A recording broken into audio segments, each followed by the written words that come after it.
Welcome to Comically Comics, your one-stop listen to all things comics. We're talking books, movies, TV shows, video games, and more. I must forewarn you, though, we are a spoiler cast, and what that means is we consider all properties, past, future, and present, to be valid, and we will spoil the hell out of them. I'm your host, Michael, along with my two co-hosts, Richard and Jeremy, and with all that being said, let's get started. All right, it is Sunday, March 1st, and we are back for our brand new, first ever, really, March Madness bracket this year round. And why I say brand new is we are going for March Spidey-Less per Richard. And we're not looking for the best Spider-Less movie. We're looking for the worst Spider-Less movie from the Sony-verse, essentially. Yep. So we're talking Venom trilogy. We're talking Kraven. We're talking Morbin Time with Morbius, and we cannot forget the female movie of the batch, and that is Madam Web. Yep. So, I'm so excited. I think Richard may be more excited than you, though. Yeah, I kind of am in the sense of I have this weird. I was going to mention it, but I have this weird like obsession of like watching bad movies. Like they fascinate me. Like I like. Something about watching a bad movie, I'm like, especially from such a big company like Sony, I'm just like, how does this happen? Yeah. Right. Well, and especially like with some, I mean, I know they're different departments, but like, especially from Sony that makes some really good games too. So, yeah. I guess it makes me think of just like all the times we've had the Fantastic Four rebooted and whatever else.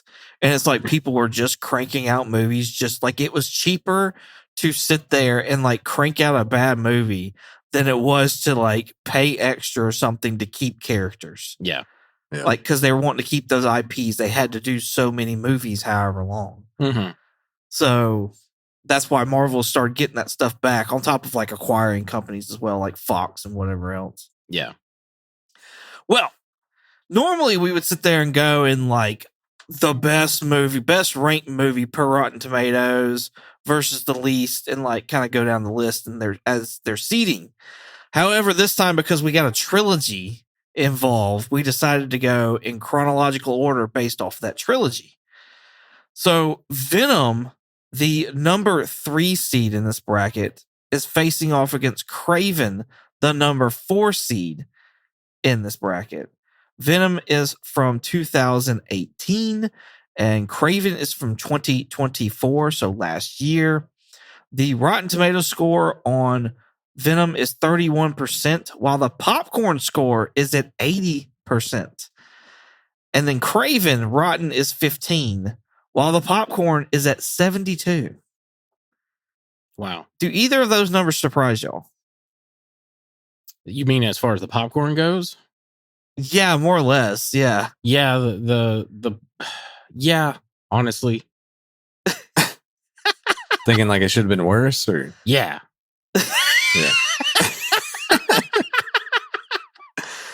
I'm not going to name the movie, but the worst popcorn score is 53%. Everything else is 70 and up. Everything else. Huh. Except for one movie, and it made 53, and its Rotten Tomatoes score is 10. Dang, that's pretty bad. Yes, it's absolutely the worst. I feel like it's rightfully earned. That's funny. All right. Do you know which one it's for, Richard? I do not. Honestly, I didn't look up any of the scores because I wanted that to be like a surprise for me, but yeah. I have a good guess on who it may be. Okay. We talked about it a little bit before you got on there, Jeremy, and as long as you're cool with it, we would like to do no whelmings on this to kind of keep the audience in suspense, since we are trying to pick the biggest turd in the wind for this bracket. Yes, so you will be this armless, legless, faceless thing, won't you? Rolling down the street like a turd in the wind. So, like, whenever you played that last week or whenever that was, I hate that I forgot to do this, but I meant to try and like do some kind of funky sound effects, but playing Dust in the Wind. Like, I just think, I don't know. It just makes me, that's all I think of whenever he says that. That's funny. All right. So, do y'all have a preference on which movie we start off with? I kind of want to go with the better one, but would y'all rather start with Kraven? That's a big spoiler there, Michael. Yeah. Yeah, we can go with Kraven. I'm fine. I don't care. I don't have a preference. I meant better one in the sense of like the Rotten Tomatoes and popcorn score meter. Sorry. Okay. That's what I was talking about. I got you. Hi, guys. That is up to you. I discretion advised or whatever. I don't know. Viewer discretion is advised. That should be a label on this one. I'm just saying. Yeah. So yeah, we'll go with the one that's ranked better, and that is Venom from 2018. We do have some first appearances in this, so let's crank those out real quick. We got Eddie Brock, which honestly I couldn't figure out like what his actual first appearance in comic book was, but it's really close to Venom's first appearance. Venom's first appearance, I'm gonna go ahead and say it, is Amazing Spider-Man number 299. Y'all can all fight me on it if you want. But that's from 1988. A lot of people look for ASM 300, though, because it's got a better cover. Anne Wing is Amazing Spider-Man 375 from 1993. Her version of She-Venom is Venom Sinners Takes All, number 3, 1995. However, number 2 also has a cameo in that. Carlton Drake, ASM 298 from 1988. Riot, Venom Lethal Protector number 4 from 1993, and John Jameson, Amazing Spider-Man number 1 from 1962. So, it's the first time I've ever seen really either of these, Venom or Kraven. I actually kind of like the humor here in this Venom movie. The story itself is like Eddie Brock. We've kind of get a little backstory on him. His life kind of goes to shit when he sits there and takes on Carlton and tries to expose him for being a piece of shit. And then all of a sudden, Carlton brings like these symbiotes from space back to Earth, and they kind of just start wreaking havoc. Or these two particular ones start kind of like wreaking havoc. And of course, Eddie eventually gets taken over not taken over, but bonds with Venom. I know this is like a pretty, like, this is kind of a silly movie in the sense of like just the story and everything and the way that Venom acts. But I kind of enjoyed the silliness of it, honestly. Like it was, I don't know, it was a little refreshing for me. That's shocking. Yeah. I thought you would hate all that. The next one, I've not seen Venom 3. I know I've seen Venom 2. It gets way goofier in Venom 2. Like it to the point I'm like, with what happened here? Right. So I will say I'd echo you, Michael, as far as like this is the first time I've seen any of these movies. I haven't, never seen Venom. Never seen yourself lucky. Yeah, so far I'm right there with you. This one to me, it's just, and I'm sure this probably was kind of maybe supposed to be, but it's just like it's Dark Side Spider-Man, like because it's Eddie's a journalist of some sort. Granted, he's a little bit. It seems he's a little bit more successful than what Peter Parker is, but it's still kind of that same similarities there as far as being a journalist and that kind of storyline. But obviously, Spider-Man goes it's a whole different route or whatever. But one of the things on this is like I felt like I was watching the movie and I was like, okay, is something wrong with my monitor or what happened? And like I went and even tried to turn up the brightness because I was like, this seems insanely dark. Like, and I was like, I don't know why, but it just like I like I said, I even turned up my brightness on my monitor like all the way for some reason. But I don't know if that again, it may have been a faulty thing on my end, but I still felt like the movie itself had a darker hint to it. Yeah, I mean, most of the scenes were at night, but I watched it on my TV and it was fine as far as darkness goes. I was forced to watch it on my phone, and it was okay from there. So, my wife, I say that this is a good bad movie. So I think this is a bad movie, but I think it's fun to watch and laugh at the scenes. yeah. My wife completely disagrees with me.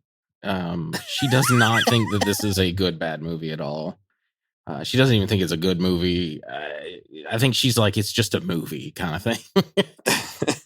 But so like the things I like in the movie are the weird Tom Hardy stuff. Like the funniest scene in the entire movie is him in the lobster tank. Oh, yeah. yeah.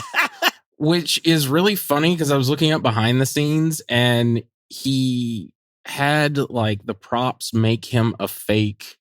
Like, I think originally in the script, he wasn't supposed to get inside the lobster tank because they had to make a lobster tank that he could fit in and would support his weight. Right. And then they had to go and make a fake lobster for him to eat. And it was made of like candy shell coating and stuff like that or whatever. But so I like to think that, like, I used to joke with my wife that whole scene where he's freaking out in the restaurant. I'm like, I feel like this was all ad lib. Like, this is all just Tom Hardy just doing some weird shit on set. I could see that. It kind of, I like watching a lot of them. All of it, like even when Riot was making his way, like from host to host, trying to get back to Carlton so they could get the spaceship. It was like all the actors that got infected by Riot, they're like, all right, now you're drunk. Yeah. Yeah. Well, my wife pointed out, and I never noticed it before, but how, like, if Riot had just not, like, Riot infects John Jameson, which, yeah, you mentioned that, like, that the surviving pilot is John Jameson, J. Jonah Jameson's son, who will eventually become, was it Man Wolf? Yeah. He's a couple of things, but yeah, Man Wolf, I think, is one of the biggest known ones. Yeah, it's the biggest. And anyway, they have like a wreck. It was like, if he'd have just stayed on Jameson or stayed in the thing, he could have just been at the Life Foundation quicker. Like, he went this ridiculously long, like went to like Malaysia and China and all these different countries to, like, what was it, like a year and a half later or something like that? I know they do a 6-month skip, but it was like even more after that to get to the Life Foundation. Look, he was taking a year-long trip, okay? He was trying to find himself. That's funny. Experience the cultures and whatnot like that. Like, that's all he was trying to do. And then he decided, fuck this place. It's not worth it. Let's take it over. That's funny. The other thing I thought was crazy is right off the bat, I believe it's on Disney Plus, the description for this movie on Disney Plus says the evolution story of Marvel's most enigmatic, complex, and badass character, Venom. And I was like, wow, that is a doozy of a description right there. Yeah, they were really stretching there. I also want to throw out there that these two in particular are like rated R movies. There's language, there's violence, all that kind of stuff. So these are definitely not your like friendly neighborhood Spider-Man, take your kids to go watch them kind of movies either.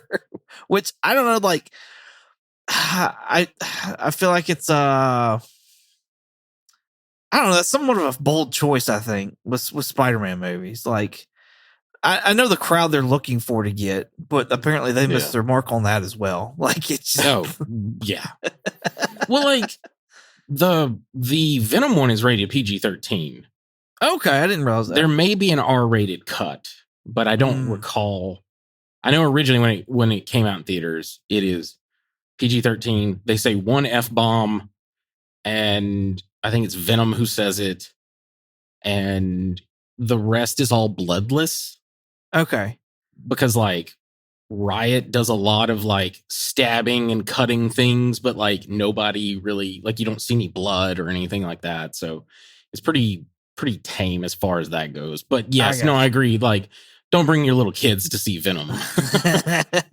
Well, I thought they did more than the one F-bomb. And I know that when Eddie got impaled there at the end, that there was blood on his shirt. So I was like, okay, this is probably different. But okay. since it wasn't splattered, then maybe not. Yeah. The thing that I don't like about this was originally, looking back on it, the villain for this movie was supposed to be Carnage. Oh, interesting. And they changed it, I wouldn't say last minute, but like midway, which is why Riot uses bladed weapons, because in the comic, Riot, so all the Life Foundation, a little bit of backstory. Back when Spider-Man and Venom were like fighting in New York, eventually Venom leaves New York and goes to the West Coast, and he wants to become like a good guy. He wants to be what is known as the Lethal Protector. Right. And the Life Foundation captures Venom and it forces it to reproduce. And it creates, so these are actually the children of Venom, the symbiote. And it creates these Riot, Lasher, Phage, Agony, and Scream. Mm-hmm. And Riot is a different color in the comics. I want to say he's green. I can't remember. But Riot just makes like, he's kind of like, he's like the brute of the group. So in other words, he's big and bulky, and he makes like blunt objects to like hit things like hammers or like a big ball of like goo and like slams it. He doesn't make any kind of bladed weapons. So that scene where Riot like makes the two like sickles, and then cuts all the like people in the like NASA control room thing. I was like, that was like a Carnage thing, and then they like changed it up. I thought Carnage when I first saw that. I have a Carnage action figure from back in the day. And I remember like that's one of the accessories is that he makes the blades or so when I saw that, I was like, oh, like why wouldn't they save that for the second movie? Like we're gonna get tired of seeing the same kinds of style weapons. So why wouldn't they do something different? That's interesting though. I didn't realize he was supposed to be the villain from the get-go, and they changed. I assume because like they wanted to give Woody Harrelson more time as Cletus or what? I don't think I think originally they wanted Carnage to be the first one, and then they were like, no, let's save him for the second one. I don't think they had the whole Cletus casty. I think that was a last minute thing because that's a doozy of a like stinger. Everyone talks about it. He has like, first off, I'm sorry, I think that's a terrible casting for Cletus Casty. I like Woody Harrelson, but I just think it's a terrible casting. And then that wig, honestly, all the wigs in these movies, in these movies. Venom's girlfriend has a wig, and it's the wiggiest wig that ever wigged. The Cletus Cassidy wig, which everyone refers to as the Sideshow Bob wig. He gets an even worser wig in the next movie. Like they change it, and then they like when he gets free, spoilers, he gets a haircut, and it's even worse looking. Oh no. I'm trying to remember some other ones. There's some really bad wigs in Madam Web. I don't think there's any bad wigs in Morbius, but yeah.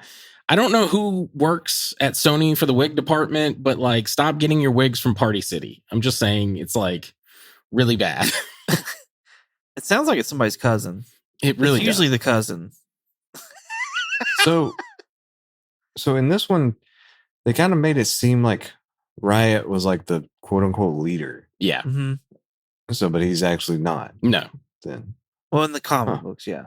Right. Yeah, that's what I was meaning. Yeah. And like, I don't know, it was also a weird choice to make him gray because like having a black symbiote fight a gray symbiote, and then like throughout the movie, like the final fight, they're like just gooing all over the place. Right. And it's I can't tell who's who at this point. Yeah. This is one blob. Well, especially since like during the movie, they had it like one or two that was blue. And so they couldn't even go on the route of like having a blue one. So I don't understand. Yeah, that choice either. Yeah. My biggest complaint was the first movie should not have been a symbiote. I think the Life Foundation should have been the villains. Mm. And like they are like, you don't make any of the other symbiotes. Venom's the only one that they retrieved. It gets loose for whatever reason. It gets onto Eddie. Now the Life Foundation uses their like manpower and like they've learned so much to like how to fight a symbiote that they have like armed guards with like sonic guns and flamethrowers or whatever. And you do something like that. And do not do like, if you want to save Carnage, then don't do a symbiote for the first movie. Would you do Carnage in like the third movie, and have him have like he be the one that sat there and made like Toxin and Scream and all the other ones? No, I think Carnage being the second one is a good idea. We'll see that they do set up Toxin, but there's barely any payoff with that with the third one. But I think I liked how they did it. I just think, like, in other words, that whole like Eddie goes to like do an interview with Cletus, and then we'll see in the second one, whenever we watch that, how the Carnage symbiote will get on to Cletus.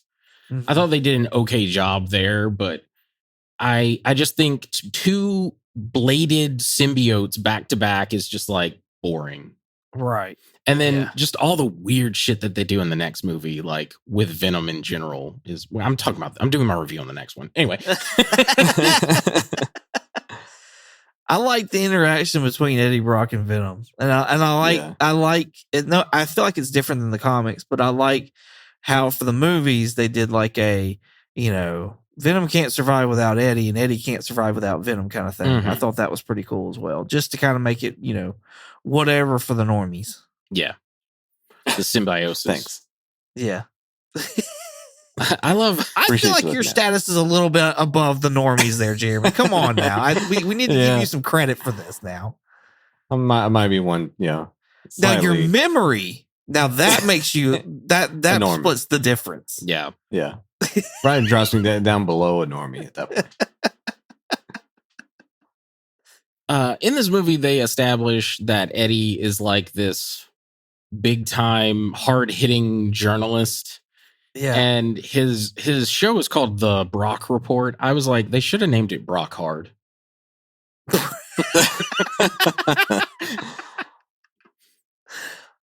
That's funny. I love, again, his like weirdness. I love when he's in the shower and he like is looking in the mirror and we hear Venom's voice for the first time. He's like, Eddie.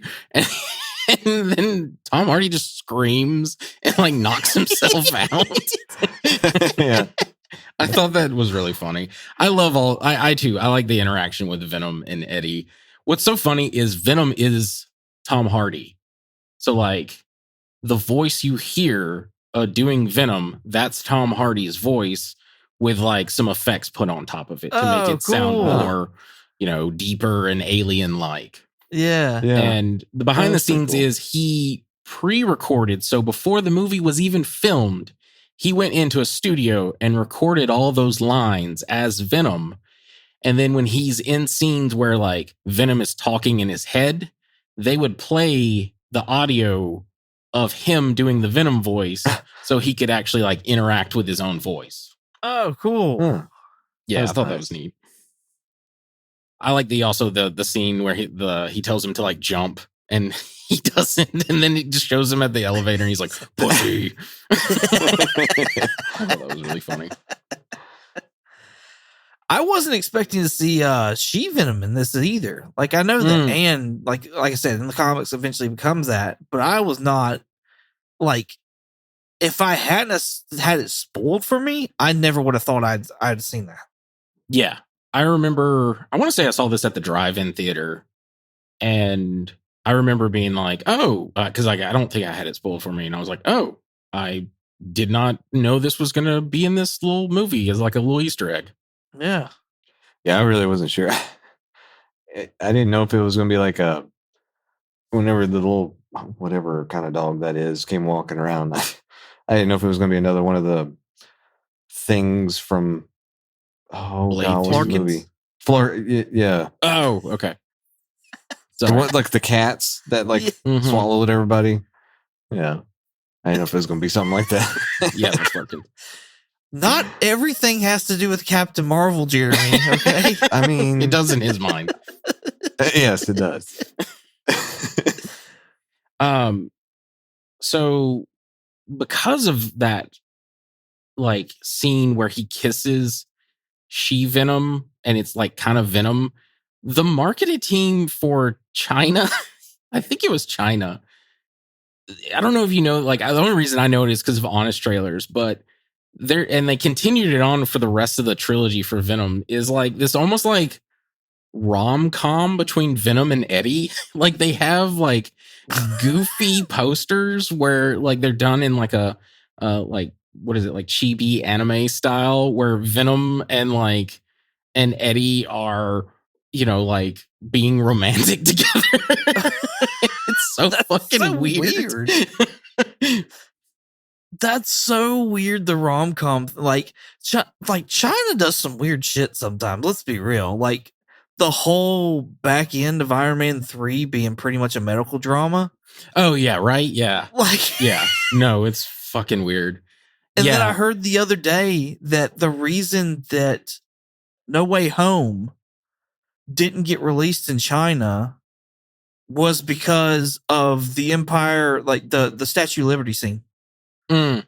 They're like, hey, you gotta cut the Statue of Liberty scene out. They're like, motherfucker, that's the whole end of the movie. Yeah. Like what? It's like the whole third act.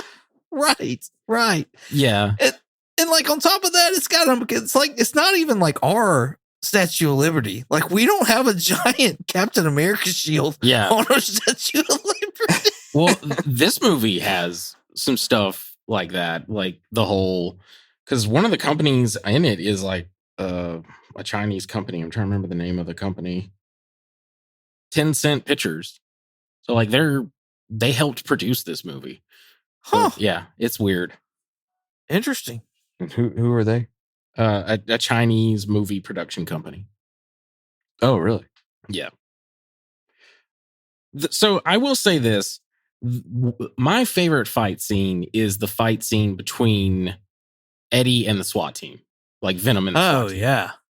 Yeah. Yeah, most definitely. Like I want to sit there and say one of the things that I like is like the CGI in this, but I don't feel like I can sit there and firmly say that because, like I said, I watched Venom on my phone for the most part. Mm-hmm. So from my phone, it looked good, but like that's a different transition going to like a 50 to 60 inch TV. You know what I mean? So like I don't know. What did y'all think as far as like the CGI? Was it good on the TV? I mean, well, obviously, apparently my monitor had issues, so I can't give my full opinion on that. But I mean, it looked good. Yeah, from what I could see. I remember, to me, yes, it is like it's not the greatest, but I remember watching it both in theaters and like a couple days ago. And Venom looks really good. I think they fucked up by making two basically black goo monsters fight each other in the end. Yeah. Because it's like, I don't know who's who at this point. But like the scene where he transforms into Venom and then bites the head off of the security guard that works for, during that whole bike chase scene, that scene looks really good. Like the CGI looks really, like he looks like Venom. He doesn't have the white spider, which I get, like that's not a thing for this universe because he never got on Spider-Man.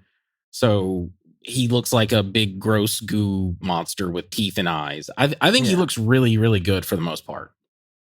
Okay. The scenes that don't look good to me are the MRI scene where he's like freaking out over that noise, which MRIs, like they make noise, but they don't produce like how, like to scan someone, they don't actually send out like sonic waves between those like 4,000 to 6,000 hertz or whatever. So I was just like, that doesn't make sense, but whatever. I'll suspend disbelief for the movie.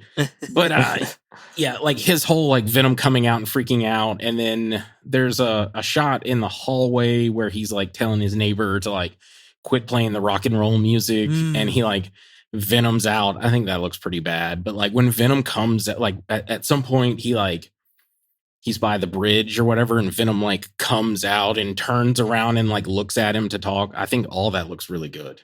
Yeah. Okay. Cool. There's nothing really in the movie for me that I was like, I don't like this. I think the story was okay. I think it did take a little bit for it to get going, but overall, like the story just kind of felt like one of those origin story style movies. So I really don't have a whole lot of complaints for this. Yeah. I just think tonally, it's not really what it should have been. Like, I don't like them making Eddie Brock this like hard-hitting reporter that drives a motorcycle and wears a leather jacket, and he's a bad boy with a heart of gold kind of thing. I find it fucking weird. The inclusion of Mrs. Chin throughout these movies are fucking bizarre to me. I get that he's friendly with his like convenience store like worker, like that's fine, but like she's in all three of these movies and it's fucking weird. I'm trying to think of some other things that I just absolutely don't really like. The horrible line for this one is the one that we're using to crown our turd in the wind, which is the I'll eat your arms, your legs, and your head, and you'll be this armless, legless thing rolling down the street like a turd in the wind. And I'm like, what? Who wrote that line and thought that was a cool sounding line? I think it's funny. They wrote it for me.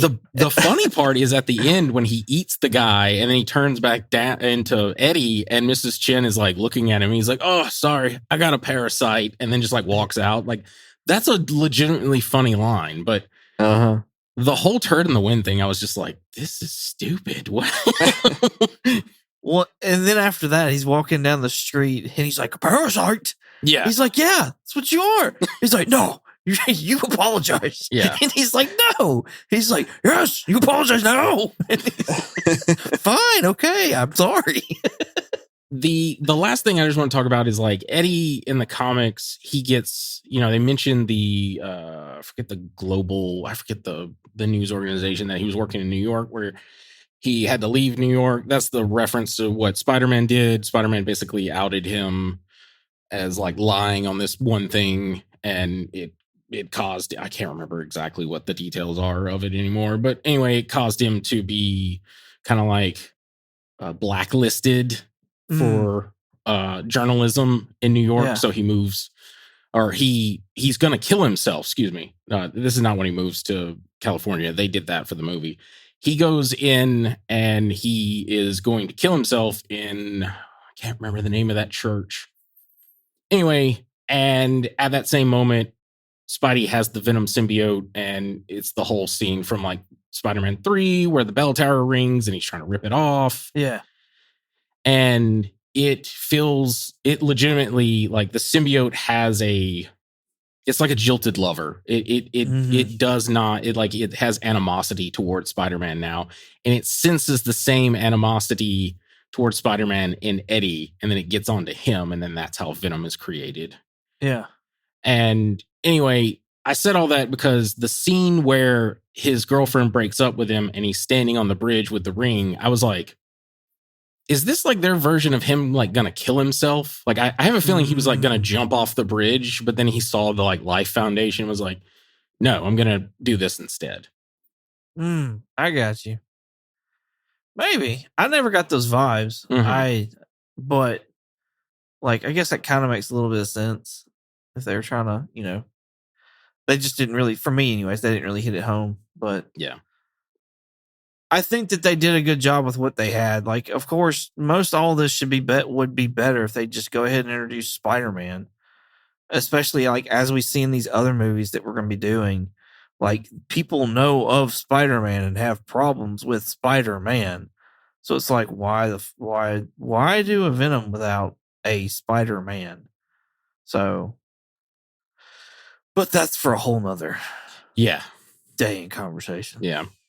The last thing I just noticed, I had a little trivia thing. His girlfriend Anne works for a law firm called McElhaney and McFarlane, which are the references to David McElhaney or McElhaney. I always say his name wrong, and Todd McFarlane. Which, Jeremy, if you'll remember the Wonder Man we just did, that was the David McElhaney. So, Oh yeah. There you go. Cool. Nice. Well, Jeremy, do you have anything else for Venom? Don't think so right now. But Venom. Yeah, I'm telling you. Every time I hear it. I put that out of my mind. I forgot. Y'all were talking about that last week, and I was like, I don't know what y'all were talking about. And like, how do you not know? And y'all told me, and then I was like, was that in the second one? And then at the end of the credits, it starts playing, and I was like, oh, no. How did I forget this? I actually thought it was in the second one. So when I heard it at the end, I was like, oh, there it is. Yeah. It's funny, though, because like, if I remember hearing right, like Eminem was a big comic book fan, like growing up, and still is. Mm-hmm. Oh, really? And so, like, I think that's why he got like into That's this cool. or whatever the case was. The same goes for Method Man. I think he grew up like a big comic book fan as well. Mm. Oh, wow. Wow. Wow. Cool. On to Kraven.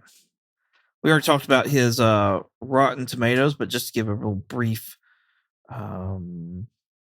Synopsis. I wasn't going to go for synopsis, but just a restatement of those. Rotten Tomatoes score was 15%. This has come out in 2024, and the popcorn score was 72%. So, synopsis: we get the origin story of Kraven the Hunter, get like his family background, and what his purpose in life is, or whatever. So, we talked about this when we saw it, about how like we made fun of it because it was everybody was talking about how this was a Ace Ventura Marvel movie. You remember all that, where it was like Kraven is out to get all these poachers and like I had to think about it for me to be like, oh yeah, so like that is kind of like where he gets his list from and whatnot like that. But I don't feel like they hit that home near as hard as I thought they were going to. Of like, having that list necessarily. Well, like, yeah, just like going after all these poachers and seeing more of like that. The criminal seedy underworld. Right. Okay. Yeah. I mean, like I did get the whole list thing in there. I mean, because that was one of the things that my wife kind of came in, I don't know, a quarter to halfway through this movie. She didn't miss anything. Yeah, no. And so she was kind of asking about it, and I was like, well, he goes after all the bad, like the poachers and stuff like that. But yeah, like as far as going more into the deeper part of that, like you said, like the actual criminals behind it and the empires or whatever behind that stuff, like it didn't really do anything with that. So I think that would have been kind of cool to see, instead of him just being in Africa or wherever he finds them and then shooting them type thing, except for like one or two that he found in the one guy in the prison and the one in whatever. But the guy in prison was like, that was for Calypso. No, not the one in prison. No, it was the one he shot like in the penthouse office building thing. Oh, yeah. That was one that he ransacked the other guy's truck and was ripping their nose off with his mouth, Mike Tyson style, and whatever else was going on in that. I legitimately love that, because my first, like, when we see him where he like stabs the guy in prison and he's like killing all these other guys, I was like, okay, they've clearly made him where he's like Animal Man or something. Like he can like conjure the abilities of animals to like do things. Yeah. And I'm like, he needs to bite someone's throat out. Oh yeah. Like if we're going like, because this one, they just unnecessarily make the violence hyper violent in this. Yeah. And I was like, okay, So let's like bite someone's throat out. Like he's an animal. Like he's like an animal essentially. So like do something like that. And I kind of cheered because I kept talking about anytime he would kill somebody, like leading up to that point, he was like, he used a saber tooth, like, or not say like a jaguar tooth to like stab somebody in the neck. Then he shot somebody with a crossbow, and then eventually he bites that dude's like nose off. And I was like, yay, he finally bit somebody. So speaking of like the hyper violence thing, of course, you know, like I kind of jump in a little bit, but at the end, towards the end, the main thing where he's killing all the people out in the jungle or whatever, and the like, as a guy, the worst one, you know, that one guy where getting his legs clamped by the bear traps and then drug and split in half, basically. And I was like, I like audibly groaned whenever I saw that. And again, my wife was kind of watching, kind of not, and she was like, "Oh wait," I looked down, can I see it again? I was like, oh, do I have to? Like, I don't want to live this again. That one, my wife and I both were like, what the hell? Like, that dude was split in twain. Like, I was just like, that is insane. Yeah. So, in the comic, does he actually have like quote unquote superpowers? So starting off, no, he's just a dude. And like, this is the thing that really annoys me about all this. Them making their villains heroes. And I don't mean like you could make a sympathetic villain and you could make a villain who is the hero of his story, but he hunts animals and he gets bored of hunting animals. So then he's like, you know, what do I do? And he's like, oh, I want to hunt man. And then he sees Spider-Man due to the news, and he's like, that is the thing that is my greatest hunt. Yeah. Yeah. This one, like what we said, he's like Ace Ventura. He's like a guy who really loves animals and now, you know, is like Animal Man and can conjure the abilities of which, by the way, I made the joke he was bitten by a radioactive lion. He legitimately was like basically bitten by a radioactive lion. Yeah. Yeah. Because they made a whole point of like the blood dripping into his little yeah. And it's also the like voodoo magic from Calypso. But I was just like, none of the powers that he uses are lion powers. they're all like monkey, eagle. Like there was like a that one rhino stalking bit where he was behind the guys walking up the steps and he got on all fours. Oh, okay. That's the one. You're right. I forgot about that. Where his eyes are glowing in the darkness. I will say that was a badass shot, regardless of whether that's like supposed to happen or not. Mm-hmm. Like when he's in the black and those eyes glow, I was like, that's a badass picture. That's a cool shot. But I do think it's all stupid. Don't get me wrong. Like all these powers and all this, I'm like, this is the biggest bunch of bullshit I think I've ever seen. And I still stand behind my whole no man should be on all fours running around kind of bullshit. Not Hugh Jackman, not Aaron Taylor Johnson over here. I don't give a fuck who you are. You shouldn't be on all fours doing that. It just doesn't fucking look good. I disagree. I think he looks fine. Beast does it all the time. I think it looks fine. The Wolverine one I liked. I like this one. There are some scenes that it looks weird, but I liked it for the most part. I liked his slide actions he did better than anything else. That was probably the stuff that I liked. And I was like, I mean, I guess maybe his like cat-like landings, quote unquote. For the lion, yeah. Always land on his feet. Yeah. Actually, there was a moment where I was like, "Oh, he's like a cat. He never lands on his back. He always lands on his feet."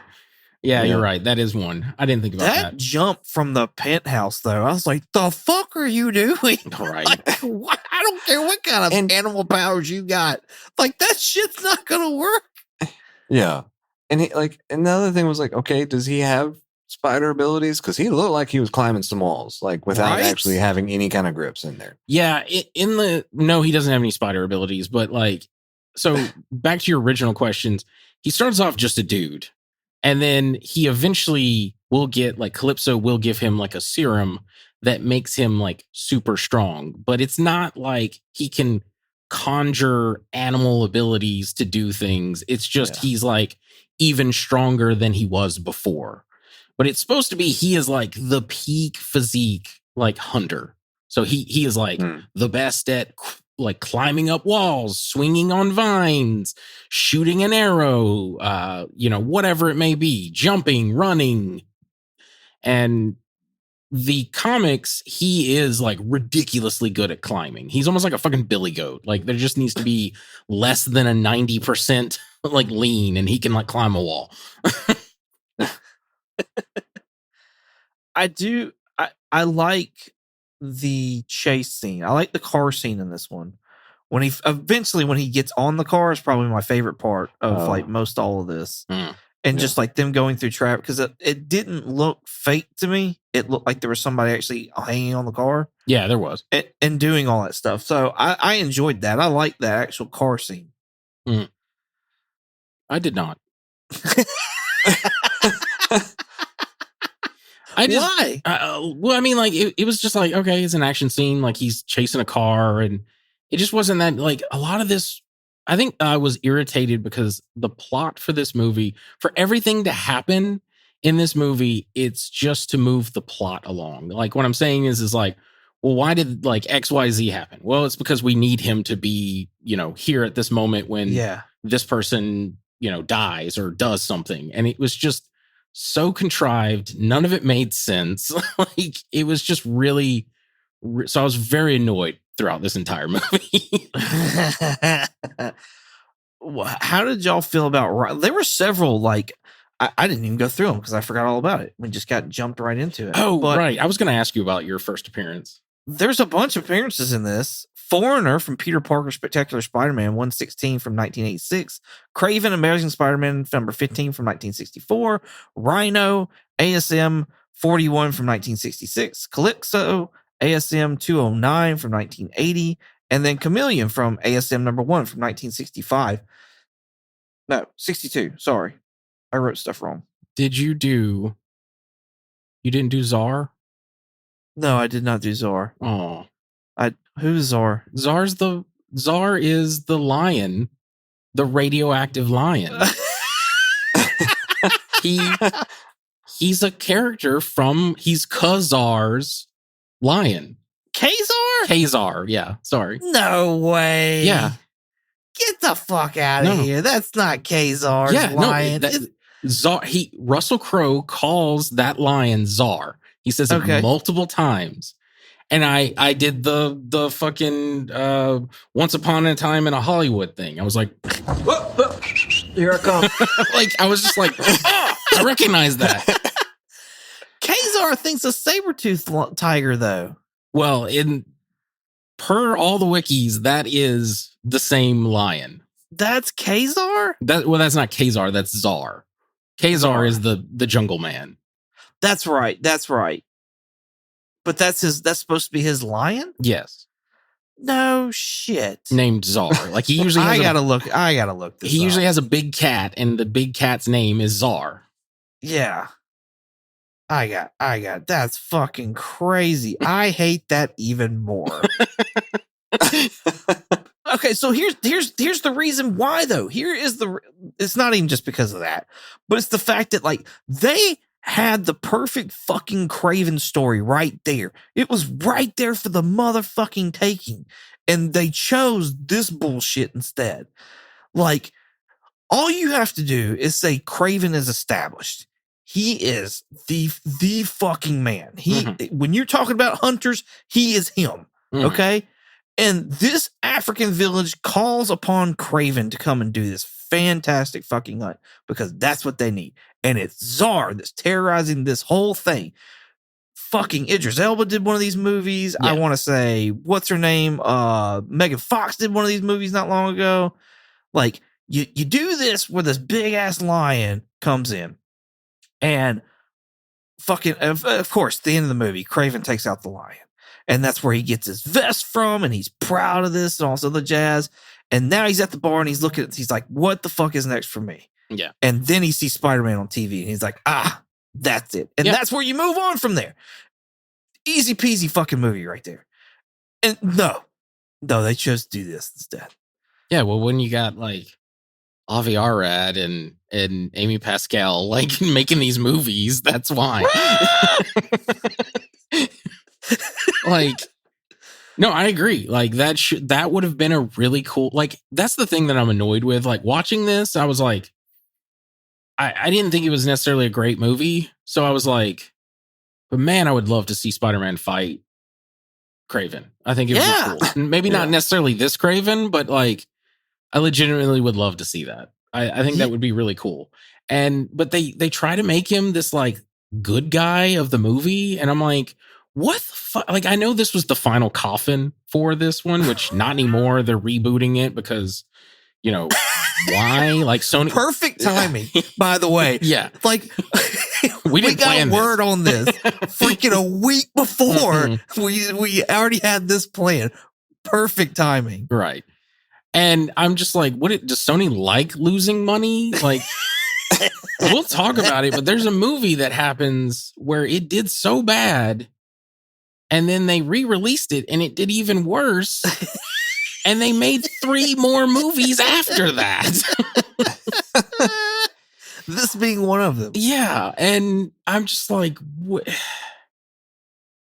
But yeah, I don't get it, man. I just don't. I don't understand any of like what they're thinking here. And this one, they threw all the Spider-Man villains at it. And so you mentioned like with the first appearances, you mentioned Foreigner. I did not know. I knew a lot of people that were in this movie. I did not know Foreigner was in this movie. I forgot about him. And I immediately, when I saw him, I was like, oh, remember we got rumors that they were going to do a Hypno Hustler movie? Yes, with Donald Glover. Yes. And I was like, I have a feeling this was supposed to be Hypno Hustler instead of the Foreigner. Because Jeremy, and for our listeners who don't know, the Foreigner is just a guy who, if you look into his eyes, he can hypnotize you. And when he hypnotizes you, he can count to 10 and he can move. He moves at normal speed. But to you, because you're hypnotized, it looks like he's like the fucking Flash. Oh, yeah. And anyway, I was just like, was this supposed to be Hypno Hustler and like Donald Glover backed out or something? So they just threw it like, who else has like a hypnotizing ability? Well, also there was rumors of like us getting a Silver Sable something or other as well. Yeah. And the Foreigner. Yeah, he's the ex-husband of Silver Sable. So, but I like your idea. I like your thoughts there. I like your speculation that this was, because that's even funnier. Like, could you imagine having Donald Glover in this movie along with like Aaron Taylor Johnson, whatever his name is? Yeah, it's Aaron Taylor Johnson. Yeah. Like, these aren't like I know he hasn't done anything huge or anything like that, but like, he's not a slouch of an actor. Like, but did that have both of them and it just be like this horrendous bomb? Oh my gosh. It's like, that's I want to get into it. I still got like a bunch of stuff to say about this movie, but I do want to get into how bad this movie bombed compared to Venom. So Rhino is my next complaint for this movie. Right. Like, first off, Rhino is a big, dumb, like Russian guy. Like, he's not intelligent at all. He can't, like, he's stupid to the point where he gets tricked to being in the Rhino suit. And like, one of the things about the Rhino suit is he can't take it off. Like, once he puts it on, it is permanently on him. Oh, I didn't know that. Yeah. And I get that you don't want to do like, especially like I was showing my wife, like, laughing at the old comics of what Rhino looked like. Like, he just looks ridiculous. It always makes me laugh. It's a onesie. Yeah, it really is. It's like a onesie, or the Japanese onesies, the like kigurumis, I think is what they're called. And it just looks bad. But the Amazing Spider-Man one, where you have a giant mech suit, looks equally as bad. Oh, yeah. And this one doesn't do a good job either. And I'm like, can we just like Jeremy had mentioned at the start of all this, the video game Rhino is an amazing version of Rhino. Now, it doesn't have to be a man that's like the size of a 2-story house, but you could get someone maybe the size of the mountain or something and put him in this kind of like armored suit that looks like a rhino, that has like a general shape of the rhino, and just say that it augments his strength and it makes him like impenetrable to bullets. And like one of the tricks is like, he can't take it off now. And instead they give him this weird like dialysis backpack. Like there's a line where he's like, I call this my feed bag. And I'm like, oh my God, who thought this was a good line to put in the movie? Well, and then on top of that, he gets reports of something. I can't even remember. It's before the feedback though. Mm-hmm. And they're like, so-and-so got away or something to that effect. And he's like, and I'm like, the fuck are you doing? Like, what is that? That is my favorite scene. Oh no. No, it is so funny. It's not good at all. What I'm saying is it is so funny when one of his henchmen comes in and says, the Kravinoff hit was a failure. All our men are dead, which by the way, the guy delivers that line so flatly. And then the actor pauses for a good 3 seconds. And then the actor that's playing Rhino pauses for a good 3 seconds. And then slams his hands on the counter and just goes, ah! Yes. Yeah. And I laughed till I almost pissed myself. Like, it is such a funny scene. I'm glad you got that much enjoyment out of it. I sat there going, the fuck? That's not even the worst line, though, because I don't really consider that a line. The worst line to me is spoken by Calypso, where she says, my grandmother died on that trip and I never saw her again. And I was like, well, yeah, of course you haven't seen her again. She died. Well, you don't know. I mean, she does the voodoo stuff. Maybe there's a spell or something. I don't know.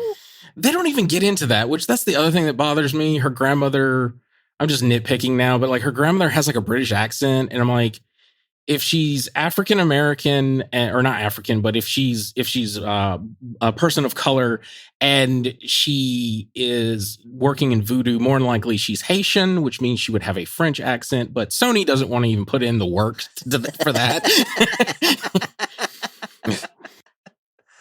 So honestly, to me, like the lady that played Calypso honestly did a terrible job. Like, yeah, well, yeah. I don't know. Her some of her lines were delivered so flatly, and I was like, this was like, it was cringeworthy. She did look at the Daily Bugle though. Yeah. Well, that's another thing. They put in Kraven the Hunter versus Hitman, which is a reference to another Spider-Man villain, Hitman, which I was like, okay, cool. Hitman's mentioned in, like, who gives a shit? Yeah, no, I agree, Jeremy. She has, clearly they ADR'd a lot of her lines because a lot of her lines are spoken. And you'll notice this is a big thing that happens in Madam Web, where lines are spoken where people's heads are turned, and that's because they either changed it or they had the actor come in and say some different lines to change up the scene completely, and they are delivered very flatly. I will agree. Well, I'll be honest with you, everybody in this movie is bad except for Russell Crowe. Yeah. No, I agree. Yeah. And like, yeah. On that point, it annoys me so much how much Russell Crowe sounds like Kraven. And Aaron Taylor Johnson just sounds like some normal American dude, which like Aaron Taylor Johnson is British, by the way. He's got like a British accent. What's funny about that is that, like, I guess they saw him in Age of Ultron. They're like, don't worry about the Russian accent. we're not gonna do that at all. So yeah, you're good. You're good, man. Which I'm like, that doesn't even make any sense. Like, how does your father have such a thick Russian accent and you don't have anything? Like, nothing at all. Even his brother Dmitri has a slight one. Yeah. Yeah. Which leads me into that. Like, I hate the lizard or the chameleon in this. I hate it so much. Like, I get that they're brothers, but like all the way that's handled is so stupid. It occurred to me what the joke was there. I was like, it was at the very end of the movie when he's in the bar lounge singing again, playing on the piano. And I went, oh my God. And I looked over at my wife and I was like, he's called the chameleon. And she was like, yeah. And I was like, they made him a lounge lizard. I was like, I fucking hate this. I hated the whole, they have to name the person or whatever, and they're like, oh, he's a chameleon. And it's like, okay, but like I get it because the people that don't know anything about the characters, so I kind of like let that stuff slide. But I also was like, we're gonna wait till the very end for him to get the contraption to make where he looks like other people. Yeah, and I would assume he got that from Doc Ock because he sat there and said he met a doctor in New York. Did you not? Did you? Okay. You're leading me into like you're really leading to me the most triggering thing of this entire movie. Fantastic. The cherry on top of this shit cake just is the fact that they make it to where all of these villains in this movie are the results of Miles Warren, aka the Jackal. Oh yeah. Which is the most infamous known Spider-Man villain, at least during my era of reading comics, where he created the Clone Saga. Yeah.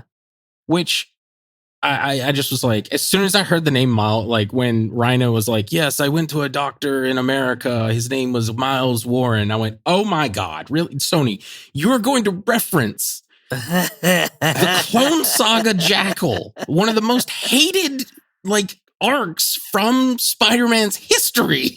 Right.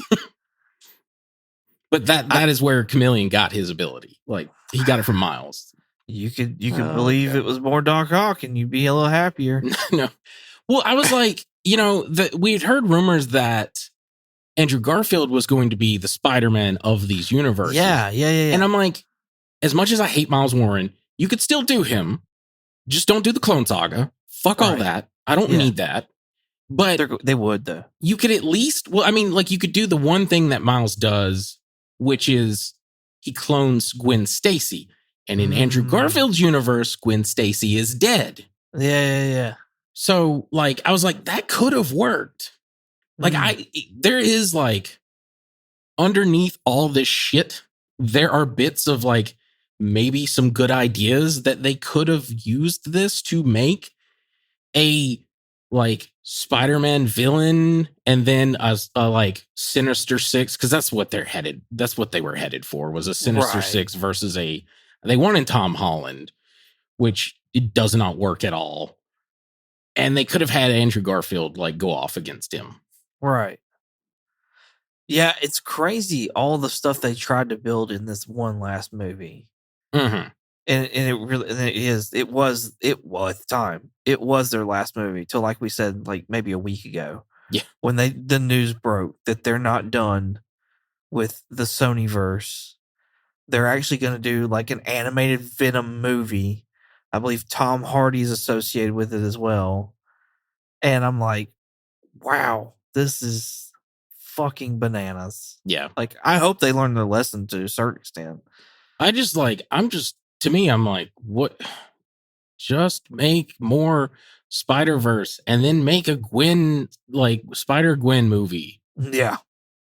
Like, so many people loved Spider-Gwen from the Spider-Verse movies. Right. Just make that. Christ on a cracker. It's not hard. Well, speaking on that, a lot of people like Nicolas Cage's Spider Noir, and we just saw a trailer for that as well. Yeah. It's going to be on Amazon. That one, I'm curious about that one because that one looks like Nicolas Cage had a lot of, because like I like Nicolas. I am all for a weird Nicolas Cage movie, but it seems like he had a little too much input in that because some of that shit is fucking weird looking.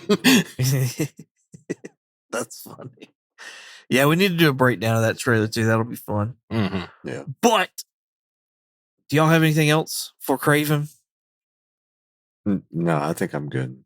I do not. I just wanted real quick to add in, unless you were doing something else, Michael. But so the budget for Venom was $100 million. The budget for Kraven was $130 million.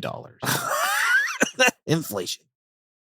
Worldwide, Venom earned $856 million, almost $1 billion. That's nice. You do the normal math. I don't know how much they spent on marketing. I know they spent a boatload for Venom, but if you do that minus the budget, minus double the budget for marketing, they made $500 million, $556 million. That's solid. Yeah, no, it's the reason why we got 6 of these. Kraven, the end of it. Again, its budget was $130 million. Worldwide, it earned $62 million. Oh, holy cow. If you do the normal math, it was negative $327 million in the hole. Oh, man. Yeah. I don't think there's enough tax write-offs ever. No. To help with that. Lord have mercy. Damn. Yeah. So that's why I was just like, Sony must like losing money at this point. Yeah. Fucking A. That's crazy. I mean, well, Sony, I gave you a good idea for a Kraven movie, so maybe you can retcon it. Probably won't cost you that much either. Yeah. All right. You can just give us the half of what they earned. Right. Yeah, right. For real. So now, time to decide who is one step closer to being a turd in the wind. Like a turd in the wind. Jeremy, what is the worst movie out of the two of these?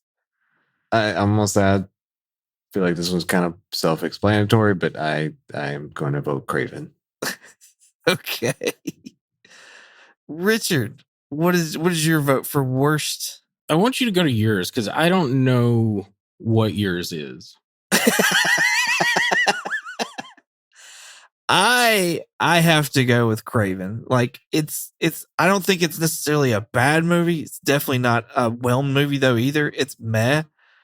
I fell asleep during this movie 5 or 6 times.